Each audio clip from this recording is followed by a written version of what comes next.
Muy buenos días, queridos hermanos. Les saludo con la paz y el amor de nuestro Dios. Y quiero que hoy abran sus Biblias en Hechos, el capítulo 2, los versículos 14 al 36. Hechos, el capítulo 2, los versículos 14 al 36.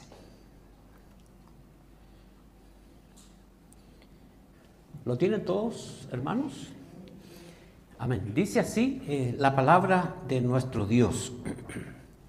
Entonces Pedro, poniéndose en pie con los 12, alzó la voz y les habló diciendo: varones judíos y todos los que habitáis en Jerusalén, esto sea notorio y oíd mis palabras.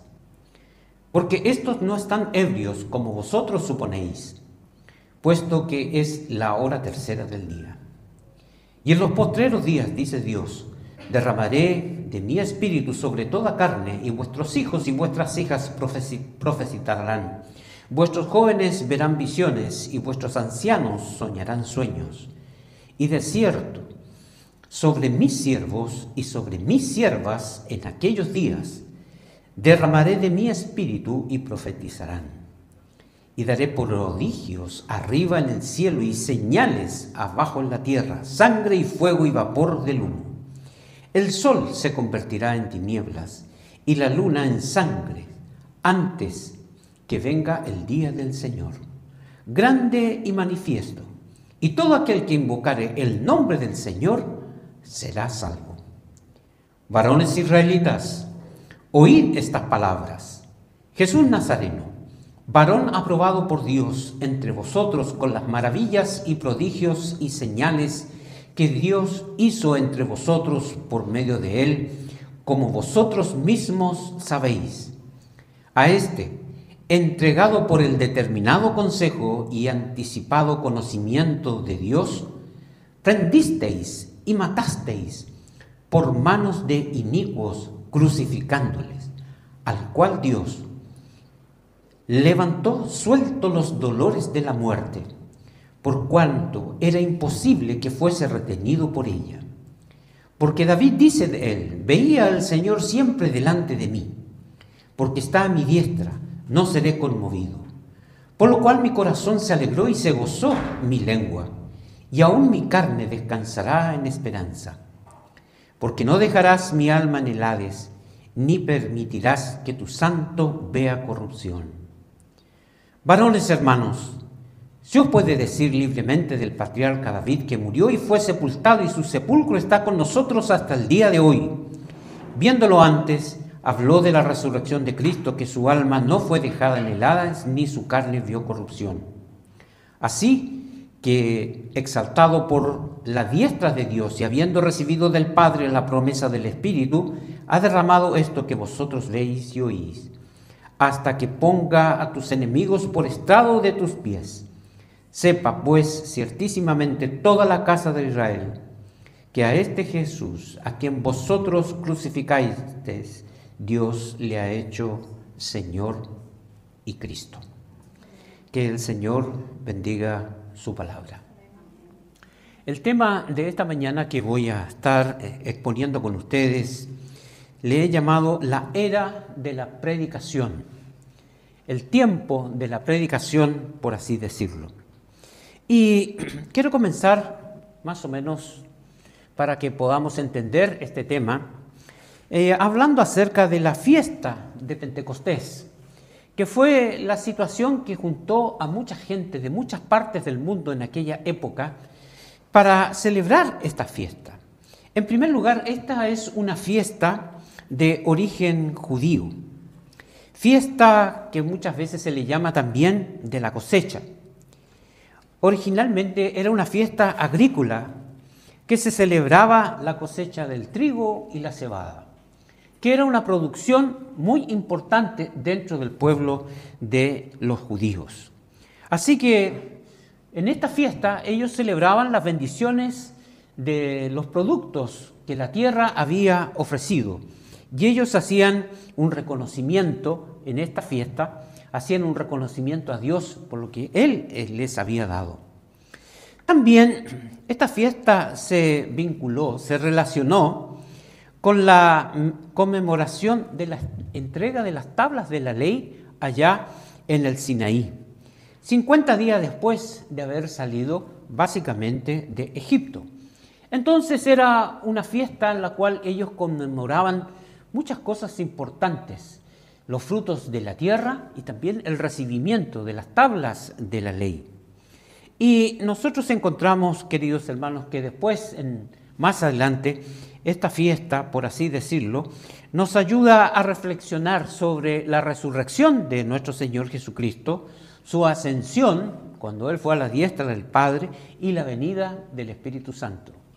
Entonces, el pueblo judío y muchos otros que ya conocían de las costumbres judías, llegaba la fiesta de Pentecostés, entonces ellos iban a celebrar esta fiesta. Era una fiesta muy importante. Por esa razón, los judíos participaban. Y esa fiesta fue la que usó el Señor para el derramamiento de su Espíritu. Y esa fue la fiesta que usó el Señor para que muchos pudieran entender y comprender su venida, su sacrificio de Jesucristo, y ellos pudieran entrar en una relación con Él. Por eso es que he llamado este sermón la era de la predicación, porque nosotros vemos en el libro de Hechos que después que ha comentado muchos sucesos importantes en su inicio, y Lucas se ha dirigido allí a Teófilo, nosotros encontramos que comienza con Pedro, y Pedro inicia predicando la palabra. Y esta predicación de la Escritura se inició allí en Hechos. Y es interesante notar que hasta el día de hoy sigue esa predicación. En todas partes del mundo, todos los cristianos lo que hacen es escuchar la predicación de la palabra de nuestro Dios. ¿Y quién inició esto? Y eso lo hizo el apóstol Pedro. Y lo hizo predicando este sermón que nosotros encontramos aquí en este pasaje. Si ustedes se fijan, Pedro se pone de pie, nos dice este texto. Y esto es uno de los sermones más importantes que podemos ver en esta mañana, porque muestra un cambio de vida de Pedro, un cambio de vida de este predicador. Presenta a un Pedro transformado, presenta a un Pedro allí que fue transformado por el Espíritu Santo y lleno de su poder. Recuerde que un tiempo antes él había negado a Jesús. ¿Se recuerda? Él había mentido. Él había jurado: yo jamás conozco a este. Eso había ocurrido unos días antes. Le había negado y para más se había escondido porque tenía miedo. Pero ahora se nos muestra a un Pedro distinto. Se nos muestra a un Pedro transformado. Y mis queridos hermanos, eso es lo que hace el Espíritu Santo en nuestras vidas. Produce cambios para su gloria. De la cobardía se pasa a la valentía. De las dudas, de la incredulidad, se pasa a creer y a confiar. Y uno dice: ¿pero tan rápido? Sí. ¿Por qué? Porque es una obra que hace el Espíritu Santo. Esa es una obra que hizo en Pedro. Un mentiroso, con miedo, pero ahora nosotros nos encontramos que él se pone de pie frente a una gran multitud. ¿Se fija en este detalle? ¿Te puedes fijar en este detalle? Que no hay miedo ahora. Hay convicción y hay seguridad tremenda. En el sermón muestra allí de lo que predica el apóstol Pedro.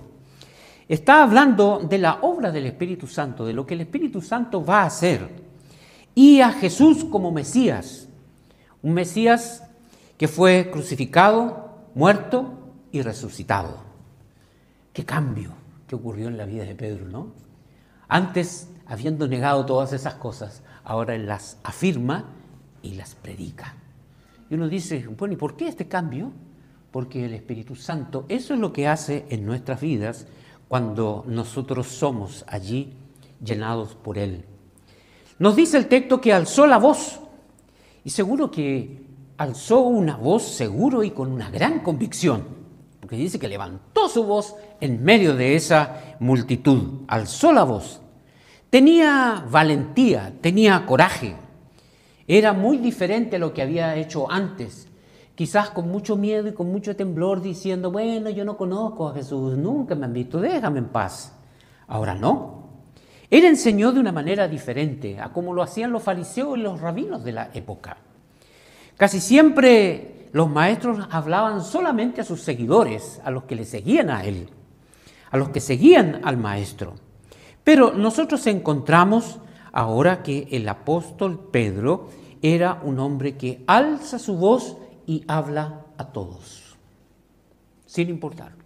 Él se dirige a todos.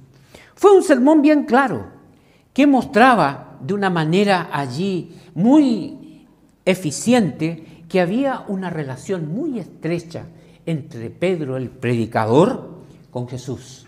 Estaba hablando con alguien que había ocurrido una situación importante en su vida. Ahora podía hablar él con autoridad, con convicción, predicar acerca de Jesucristo.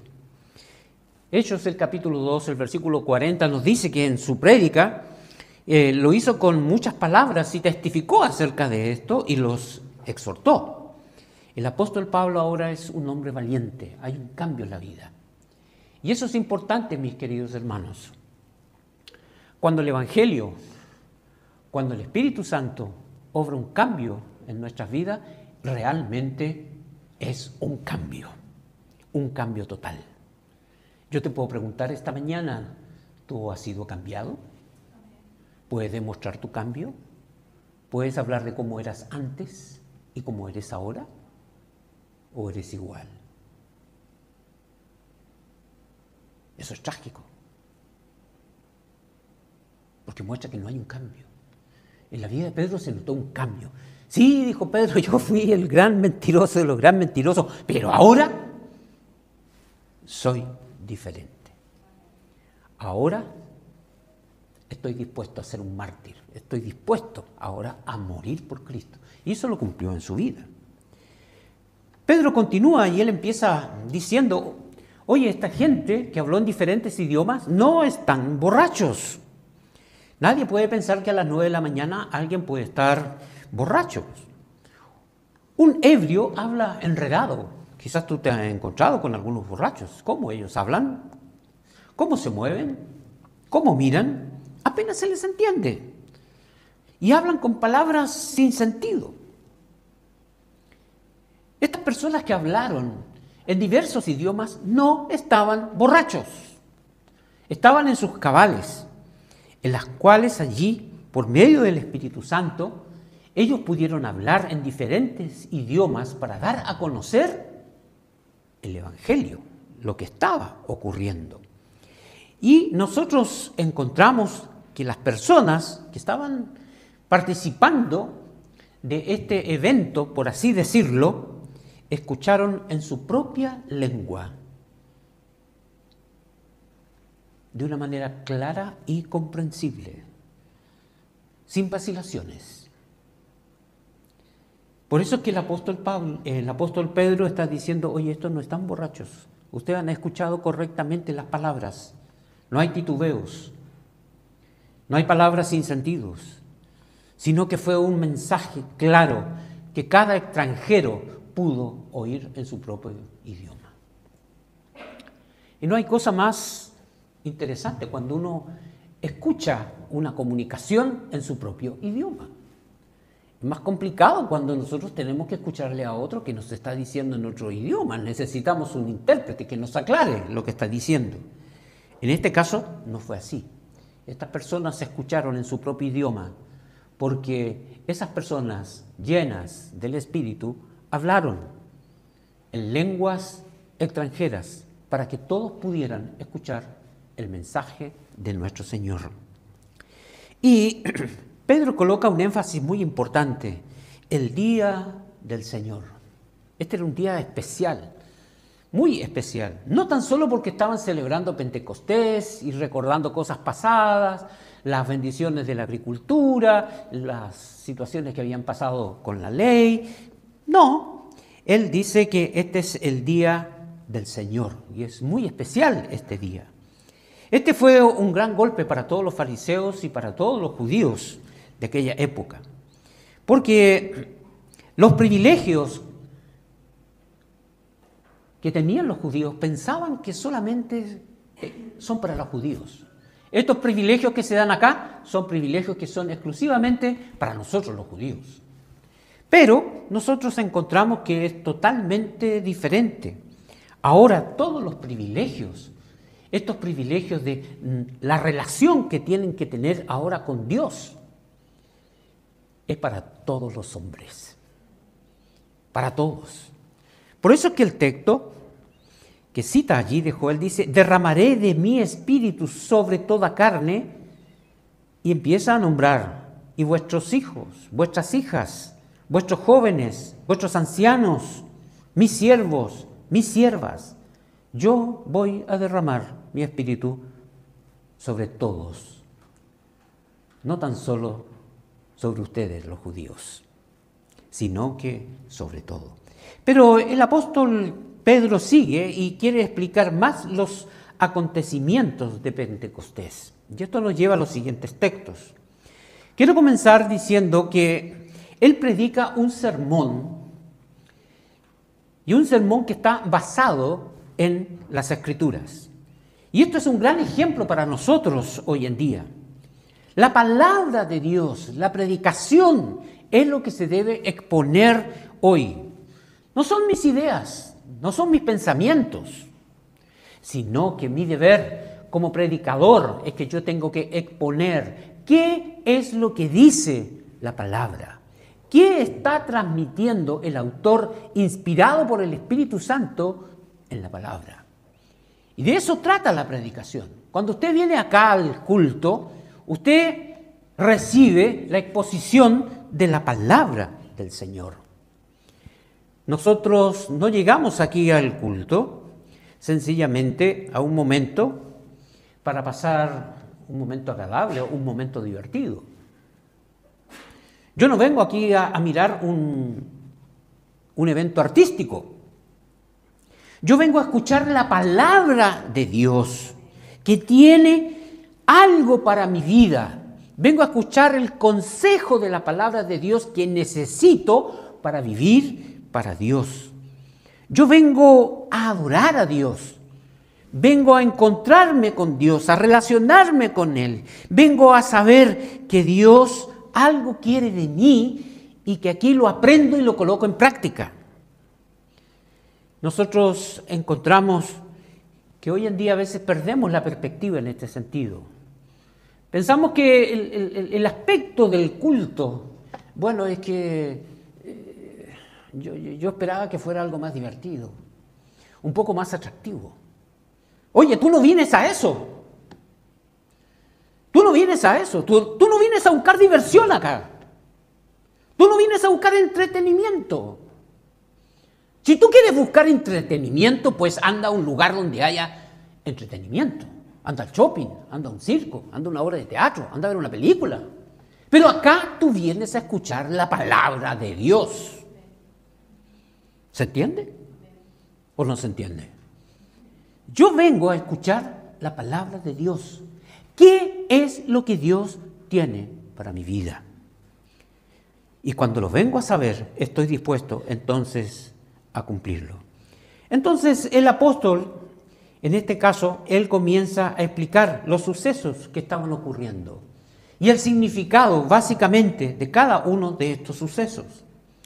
Y por esa razón, él usa las Escrituras como una referencia bíblica para basarse en lo que él va a decir.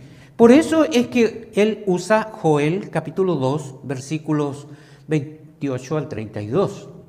Esta es la primera referencia bíblica que hace el apóstol Pedro sobre el tema. Veamos lo que dice la Escritura sobre lo que él ha estado diciendo y cita a Joel. Si nos damos cuenta, la palabra de Dios no se opuso a la obra del Espíritu Santo, bajo ningún punto de vista, sino que la complementó. No es la palabra de Dios por un lado y por otro lado la obra del Espíritu Santo. Pareciera una contradicción. Nosotros debemos recordar, mis queridos hermanos, que el mismo Espíritu que obra en nosotros es el mismo Espíritu que inspiró la Escritura. No son dos aspectos diferentes. Bueno, yo quizás quiero muchas cosas espirituales y a lo mejor uno dirá, bueno, quiero las cosas espirituales, pero sabe que no me interesa tanto la prédica, no me interesa tanto las Escrituras. Estoy haciendo una división muy grande, porque el Espíritu Santo nos va a hablar a través de la Escritura, a través de la exposición de la palabra. Y esa es una gran responsabilidad para nosotros los predicadores. Nosotros no podemos predicar cualquier cosa acá. Nosotros tenemos que predicar todo el consejo de Dios que está en su palabra y de allí no nos podemos salir. Tengo que entrar a exponer las Escrituras. Entonces, nosotros encontramos que Pedro recurre allí a la Escritura y él comienza a dar explicaciones acerca de esto. Muestra que esta promesa se cumplirá y ocurre en los días de Pedro. Y la promesa es su espíritu que será derramado sobre toda humanidad. Joel profetizó en aquella época juicios contra Israel porque se había apartado de sus caminos. Andaba tras dioses ajenos. Sin embargo, a pesar de esas advertencias, él deja esperanza y bendiciones futuras. Y una de ellas es el derramamiento de su espíritu, que él lo menciona allí. ¿Y esto cuándo va a suceder? En los últimos días. Por eso es que el texto nos dice que habla de aquellos días. Y dice, y daré prodigios arriba en el cielo y señales abajo en la tierra, sangre, fuego y vapor de humo. El sol se convertirá en tiniebla y la luna en sangre antes que venga el día del Señor. Allí en Joel empieza a mencionar algunos eventos que van a estar ocurriendo, por así decirlo. Y es importante ver que esta obra del Espíritu Santo en el Antiguo Testamento muchas veces se daba en forma esporádica en las personas. Es decir, eran llenos del Espíritu por ciertos momentos específicos y después ya no más. Un ejemplo claro de esto es lo que ocurrió con el rey Saúl. Saúl fue lleno del Espíritu. Nos dice que profetizó. En 1 Samuel 10:11 dice, y aconteció que cuando todos los que le conocían antes vieron que profetizaba con los profetas, el pueblo decía el uno a otro, ¿qué le ha sucedido al hijo de Cis? ¿Saúl también entre los profetas? Ahora es diferente. Ahora este derramamiento es sobre todos. Y él agrega unas palabras muy importantes. Y todo el que invoque el nombre del Señor será salvo. Es decir, un énfasis netamente evangelístico. El derramamiento del Espíritu mostraba que ahora la salvación se ofrecía de una manera diferente. Todo el que invoque al Señor, sea judío, sea gentil, sea quien sea, será salvo. Sea el pecador más terrible que pueda existir. El que invoca al Señor, el que se acerca al Señor, será salvo. Pero el apóstol sigue usando las Escrituras y hace referencia después al Salmo 16, los versículos 8 al 11. Comienza a hablar de que este Mesías es un Mesías victorioso. Nos habla acerca de su resurrección y comienza a explicar de una manera muy clara este aspecto, poniendo énfasis en que Cristo ha resucitado. Él vive.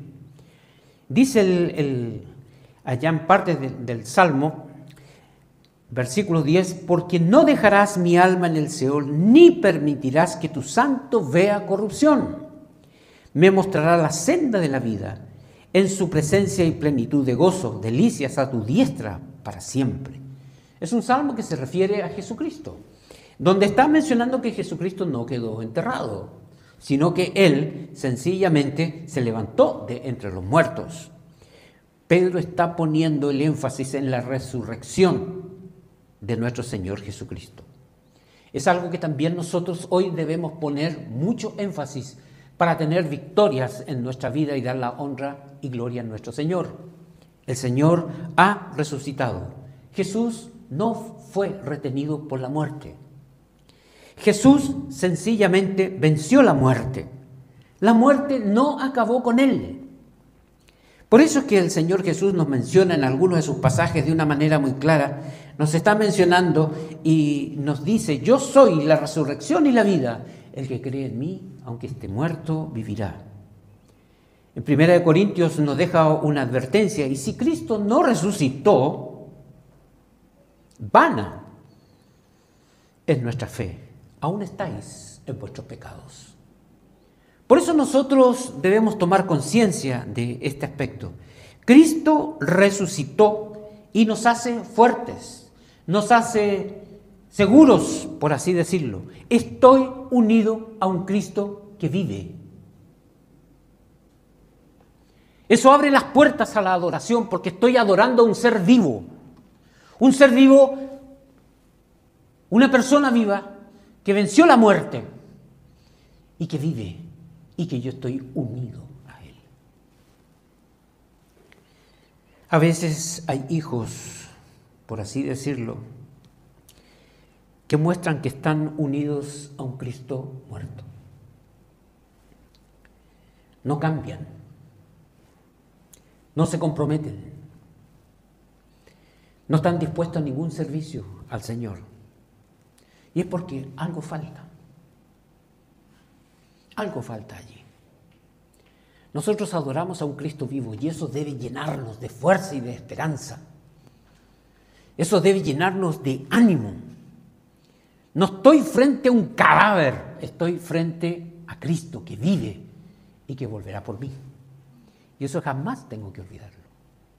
Muchas de las derrotas de nuestra vida vienen por tener una mala percepción de Jesucristo, que Jesucristo está resucitado y vive conmigo. Y eso debe inspirarme para siempre seguir adelante en todo tiempo, porque sé que Él vive. Pero nosotros encontramos acá, mis queridos, que en su sermón, seguimos hablando y discutiendo del sermón de Pedro, y cuando uno entra realmente a estudiar este sermón que estamos viendo, nos encontramos con una serie de detalles que deberíamos mencionar. Pero uno de estos detalles que son importantes y que lo vemos acá es que básicamente nosotros encontramos que Pedro está haciendo un énfasis doctrinal. La doctrina, la buena enseñanza. Y básicamente esto está en los versículos 22 al 24. Comienza a hablar del evento del Señor Jesucristo, de todo lo que le ocurrió a Él, y que esto no fue obra de la casualidad, no fue algo improvisado. Y esto es lo que Pedro les deja de una manera bien clara en sus mentes. Pedro les dice a los israelitas que lo que le ocurrió a Jesús no fue suerte,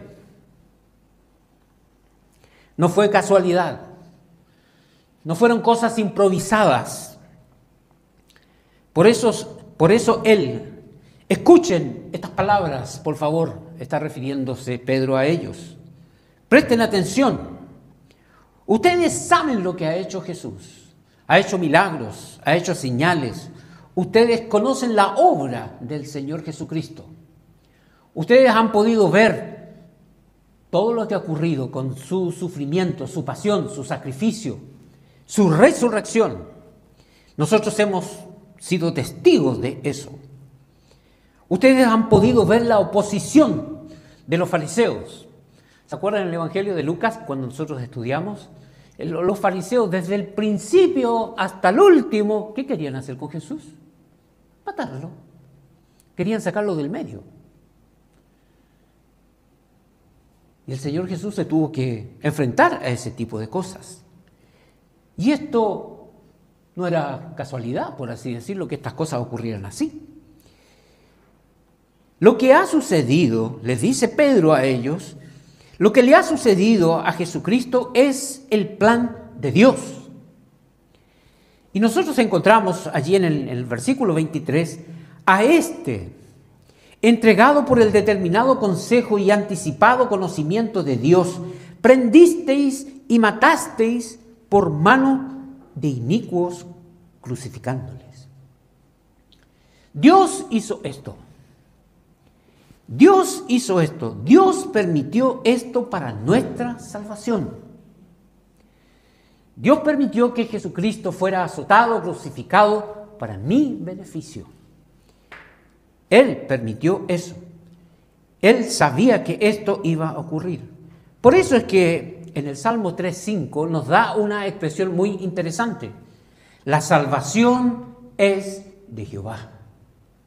Es decir, el que inventó la salvación, el que inventó todos los pormenores de la salvación, de que su Hijo tenía que venir aquí a la tierra, que tenía que nacer como hombre, que Él tenía que morir, que tenía que sufrir, que ser castigado, que Él tenía allí que ser sepultado, que Él tenía que resucitar.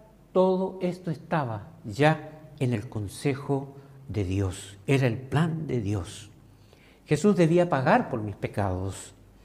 Los pecados no pueden quedar hasta el día de hoy sin castigo.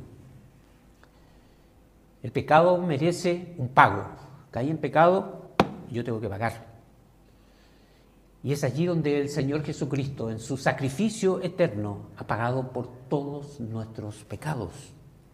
Por eso nos deja esa promesa tan importante, que si confesares vuestros pecados, hoy, 2025, en los pecados que hayas caído, en los pecados que hayas cometido, hoy,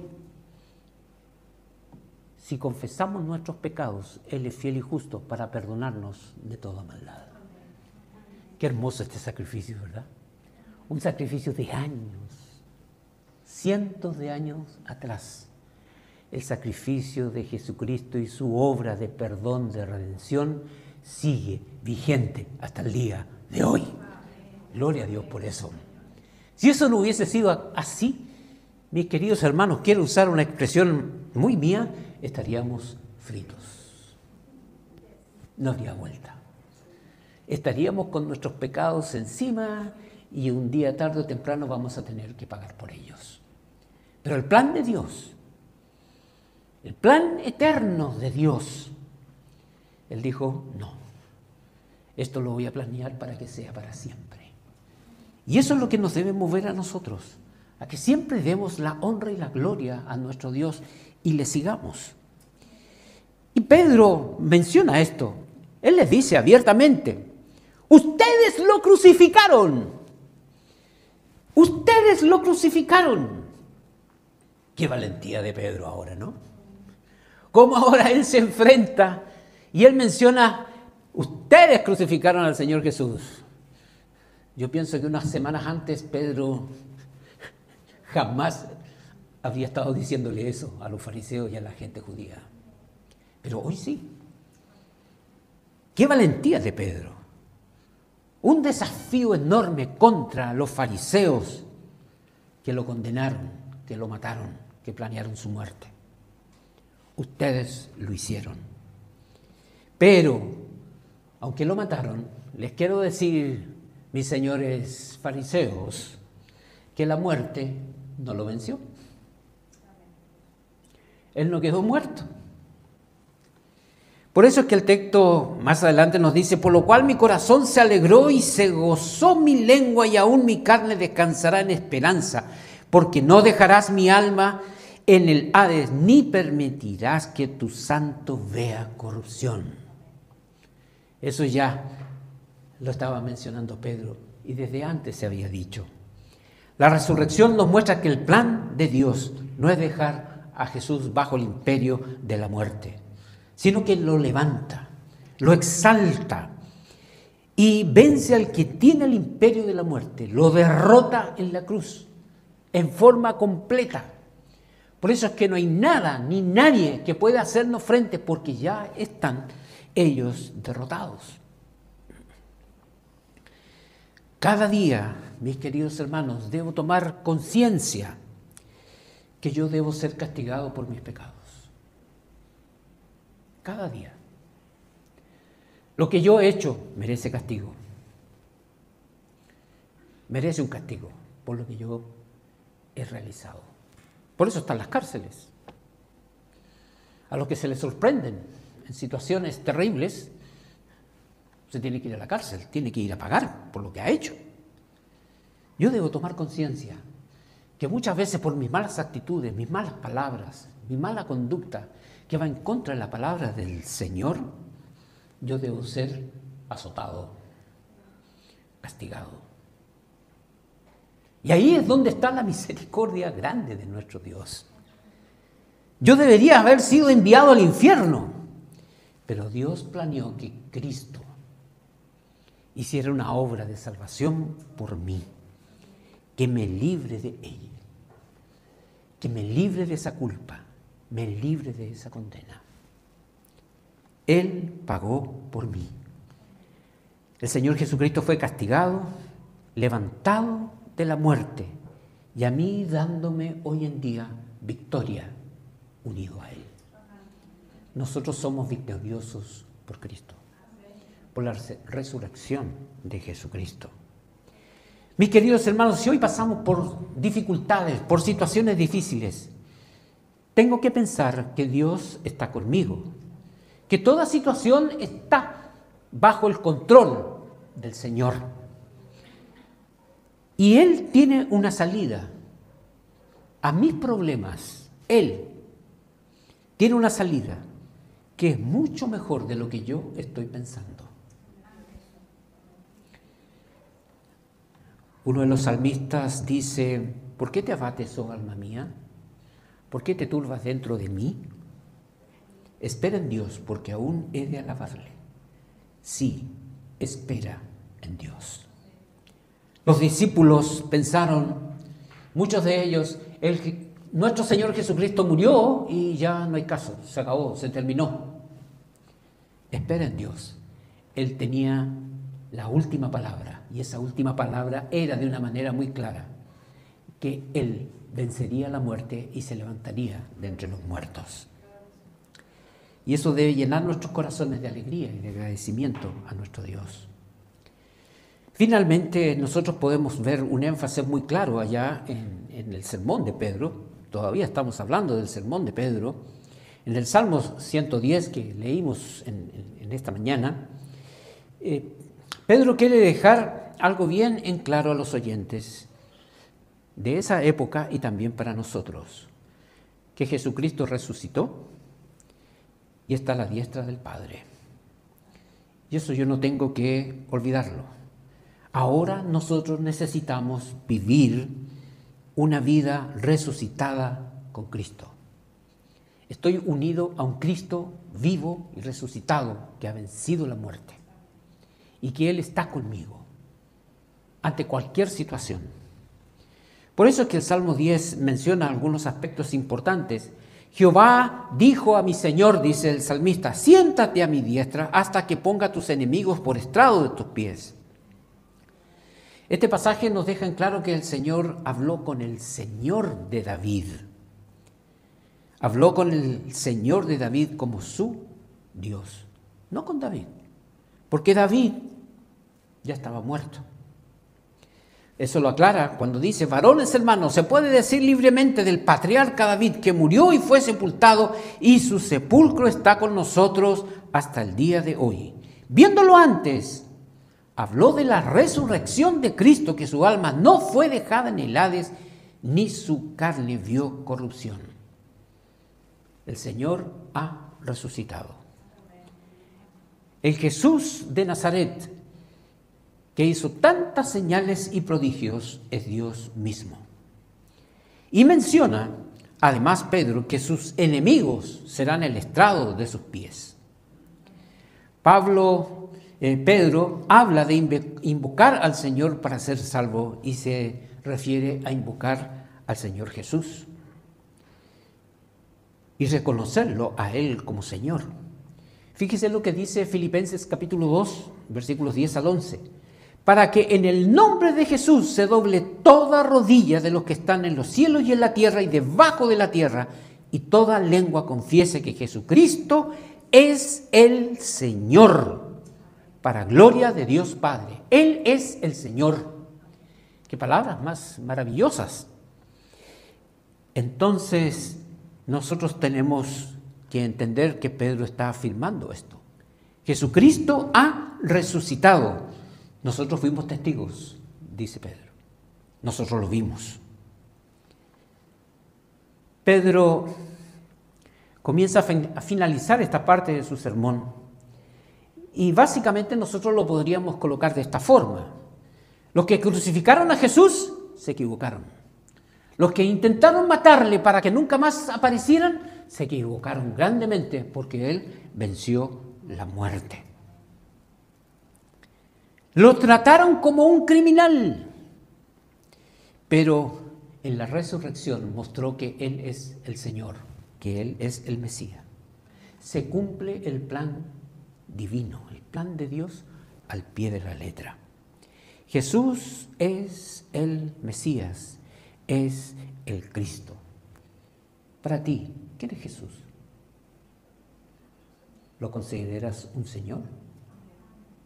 ¿Lo consideras tu Rey, tu Salvador?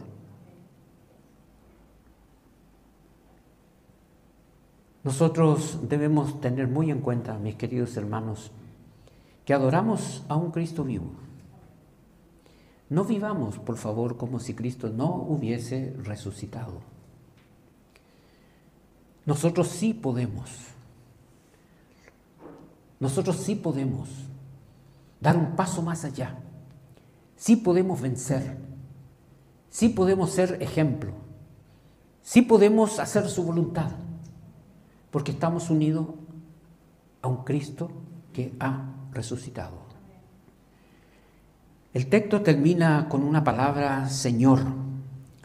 Cuando uno analiza esta palabra Señor en el original, que es curios, y más que nada se refiere a que Él es regente. Y este Señor Jesucristo tiene toda la autoridad, tiene todo el poder, tiene todo el dominio. Todo. Nada se le puede oponer. Ninguna cosa. Porque Él tiene todo el poder y tiene toda la autoridad.